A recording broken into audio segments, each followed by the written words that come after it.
اگر آپ کی توجہ ہو تو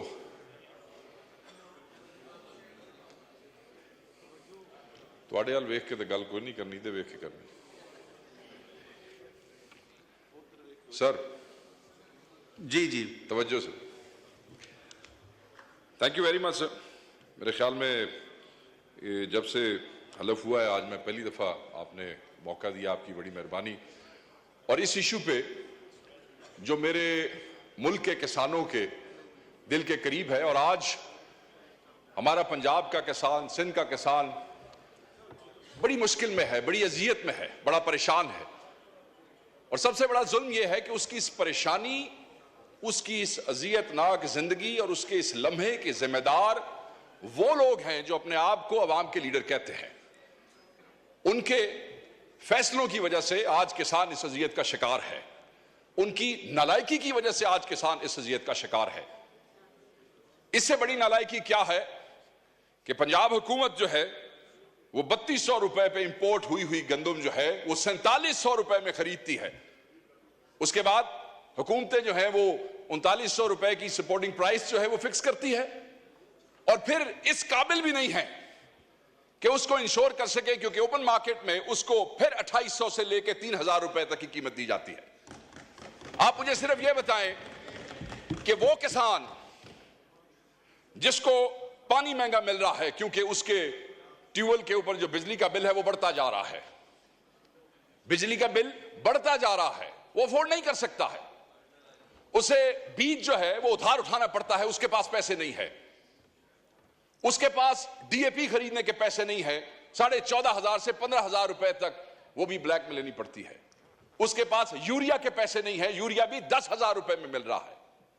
بجلی مہنگی, فیول مہنگا, یوریا مہنگا, ڈی اے پی مہنگا, اور اس کے بعد ہم یہ سمجھتے ہیں کہ کیونکہ ہم سپورٹنگ پرائس 3900 روپے رکھ دیں گے اور کسان جو ہے وہ خوشحال ہو جائے گا اور پیسے کمائے گا.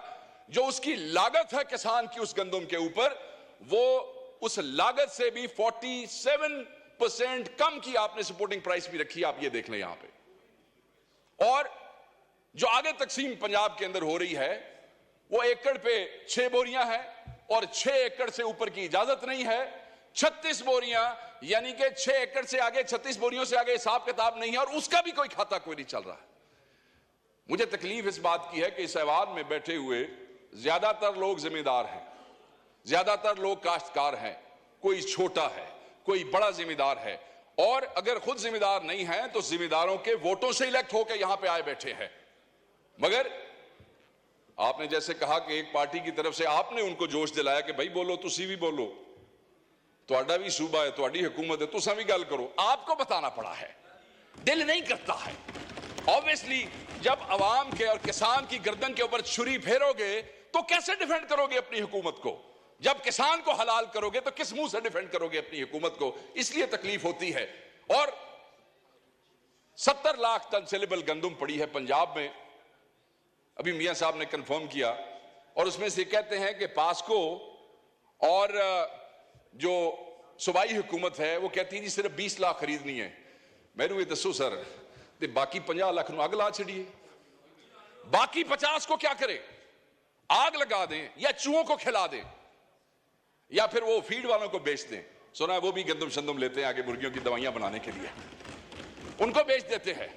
یا پھر کسانوں کو کہتے ہیں کہ تسی اپنے آپ نو آگ لا لو, کیونکہ یہ جو تمہارے عوامی نمائندے ہیں جنہیں کھو کے حکومت لئی ہے, کھو کے سمجھ دے ہو نا, چھینی ہے حکومت, چوری کی ہے, یہ تمہارا حق جو ہے اس کا تحفظ کرنے کے لیے تیار نہیں ہے.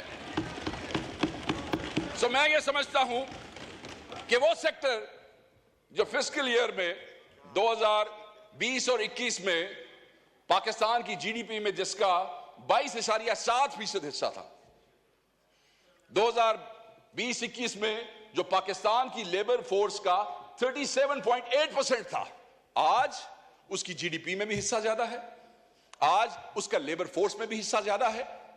اور اسی سیکٹر کو ڈیفینڈ کرنے کے لیے, ایکچولی ڈیفینڈ بھی تھوڑا زیادہ ہو جائے گا, اس کو زندہ رکھنے کے لیے, ان کو جو ہے ان کی روح ان کے اندر رکھنے کے لیے ہم جو ہے وہ بے بس ہے. obviously ہمارے بھائی وہاں سے کوئی جواب بھی دیں گے, سرکاری جواب آئے گا, ایسے ہوا ویسے ہوا. ہمارے پہ بھی کوئی گلفشانی کریں گے ٹھیک ہے، مگر اس سے کیا کسان کی زندگی جو ہے وہ آسان ہو جائے گی؟ نہیں، آسان نہیں ہوگی۔ پھر ظلم آپ دیکھیں سر، بھائی بمپر کراپ ہے، آلریڈی آپ کے کافرز جو ہیں وہ بھرے پڑے ہیں گندم سے، ٹھیک ہے جی، اور آپ امپورٹ کر رہے ہیں۔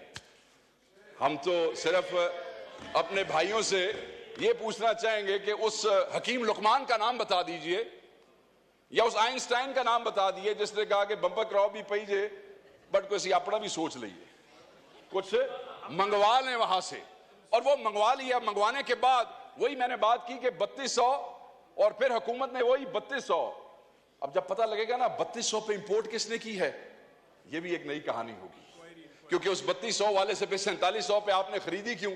سو میں یہ بار بار نکتہ اس لیے کہہ رہا ہوں کہ جناب یہ عوام کو، کسان کو، یہ وہ کسان ہے جس کو پنجاب کی کئی شوگر ملوں نے ابھی پچھلے سال کی گنے کی پیمنٹ نہیں کی ہے، یہ وہ کسان ہے جس نے بیج ادھار لیا ہے، یہ وہ کسان ہے جس نے کھاد ادھار لی ہے، یہ وہ کسان ہے ڈپٹی سپیکر صاحب جو آپ کے میرے دروازوں پہ، کیونکہ سندھ کا بھی یہی ایشو ہے، وہ بیچارہ کبھی بجلی کا بل لے کے آتا ہے کہ میری قسطیں کرا دو، واپڈا والے بڑے ظالم ہیں، کبھی وہ کہتا ہے شوگر مل والے کو فون کر دو میری چینی کی پیمنٹ ہو جائے تاکہ میرا لائیولی ہوڈ جو ہے اس کا کوئی گزارا ہو سکے۔ میں صرف یہ کہنا چاہتا ہوں کہ یہ ظلم نہ کریں، اس ظلم سے آپ کرتے ہوئے ڈریں، کیونکہ جس دن یہ بار آ گئے، سانو تو تسی بار بار کہندے نا کب آ رہے ہو باہر، کب آ رہے ہو، جس دن یہ بار آ گئے جو جلدی مجھے لگتا ہے کہ آ جائیں گے، اس دن آپ کا کیا بنے گا؟ کس منہ سے اپنی حکومتوں کو ڈیفینڈ کریں گے؟ کس منہ سے اپنے حلقوں میں جائیں گے؟ کس منہ سے اپنے حلقوں میں فاتحہ اور جنازے اٹینڈ کریں گے؟ یہ کسان ہے، اس کا توکل اللہ کی ذات پہ سب سے زیادہ ہے، بیج پھینکتا ہے، اس کے بعد پانی لگاتا ہے، پھر رب پہ چھوڑ دیتا ہے کہ بارش ہوگی، موسم گرم ہوگا، موسم سرد ہوگا، جیسے بارش بے موسمی ہو جائے تو اس کے دل پہ چھریاں چلنے لگ جاتی ہیں کہ خدا نہ خواستہ اب اگر یہ گندم کا دانہ یہاں پہ گر گیا تو میرے بچوں کا کیا ہوگا۔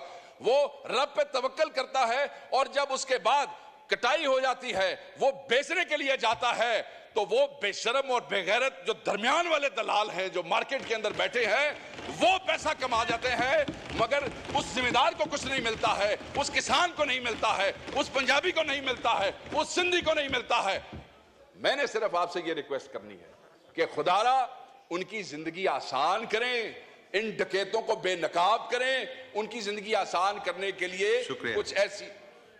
سر آپ کے علاقے میں بھی آپ خود ذمہ دار ہیں، اور میں سمجھتا ہوں کہ آپ اس درد کو مجھ سے زیادہ سمجھتے ہیں، کیونکہ آپ تو خود کلٹیویشن کرتے ہیں اور بڑی زبردست کاشتکاری کرتے ہیں۔ میں یہ سمجھتا ہوں کہ وہ ڈاکو جنہوں نے گندم امپورٹ کی ہے، وہ ڈاکو جو کسان کے گردن پہ چھری پھیر رہے ہیں، ان کو اسلام آباد میں یہ جو بار ایوان میں یہ جو آپ کا کانسٹیٹیوشن ایونیو ہے، انہاں دے پیراں وچ رسیاں پا کے انہاں نوں پٹھے لٹکا دیو تاکہ قوم دیکھ سکے کہ اس ملک کے حکمران جو ہے وہ جو 6 کروڑ کا طبقہ ہے، 6 کروڑ، وہ جس کو ہم کہہ رہے ہیں کہ تم لوگ 50 لاکھ جو ہے اس کو آگ لگا دو یا چوہوں کو کھلا دو، وہ کم از کم یہ تو کہہ سکیں کہ آپ جو ان ایوانوں میں بیٹھے ہیں آپ ان کے لیے لیجسلیشن کریں۔ شاید آپ ان کے لیے سوچتے ہیں، شاید وہ آپ کو دعا دے دیں، شاید ان کے بچے آپ کو دعا دے دیں، مگر اگر نہ کریں گے اور وہ سڑکوں کے اوپر آ گئے آپ سے کنٹرول نہیں ہو سکے گا، وہ بد دعا آپ کو دیں گے۔ آگے ہی بہت سی بد دعائیں آپ کو مل رہی ہیں، اس حکومت کو مینڈیٹ چوری کرنے کی بد دعا مل رہی ہے، غریبوں کو جیلوں میں رکھنے کی ناحق بد دعائیں مل رہی ہیں، عورتوں اور بچوں کو جیلوں میں رکھنے کی بد دعائیں مل رہی ہیں۔ تھینک یو وقار صاحب، تھینک یو۔ مائک کھولیں وقار صاحب۔ بد دعا تو دے دی، میں تو اگلی بات کر رہا ہوں۔ میں تو صرف یہ کہہ رہا ہوں کہ سر ان غریب کسانوں کا کچھ کرے، ان کے لیے کوئی بہتری کا معاملہ کرے۔ وہ چند دن واسطے تسی اپنے ڈاکے ماکے چوریاں بند کر چھڑو تے کچھ انہاں دے واسطے کر چھڑو۔ بہت مہربانی، تھینک یو۔